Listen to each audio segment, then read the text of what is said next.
আপনি যে একজন ভদ্র সেটা প্রমাণ করার জন্য আপনি 3 জায়গায় চুপ থাকবেন। নাম্বার 1, যখন কেহ আপনার সাথে কথা বলবে, কথার মাঝখানে আপনি কথা বলবেন না, তার সেন্টেন্স গুলো কমপ্লিট করতে দেন, তারপরে আপনার যা কিছু বলার সেটা। নাম্বার 2, যদি কেউ আপনার সাথে আনন্দ অথবা দুঃখের কথা বলে, তাহলে তার সাথে তাল মিলাবেন না।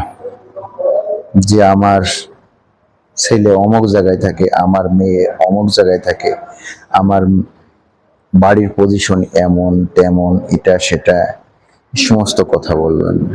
কারো দুঃখ দিয়ে কথা বলবেন না, কারণ তখন সেটা চুপ থাকাটাই সবচেয়ে বেটার মনে। নাম্বার 3, আপনার যদি কারো সম্পর্কে কিছু বলার থাকে, তাহলে তার নেগেটিভ গুলো না বলে আমরা পজিটিভ গুলো বলার চেষ্টা করব। আর যদি পজিটিভ না বলতে পারে, তাহলে চুপ থাকাটাই সবচেয়ে শ্রেয়। কারণ অযৌক্তিক অপ্রয়োজনীয় কথাবার্তা, এটা অভদ্র বক্তব্য বলবেন না, এগুলো মানুষকে খুবই বিরক্ত করে, এবং চুপ থাকাটাই সবচেয়ে বেটার মনে করি। আসসালামু আলাইকুম।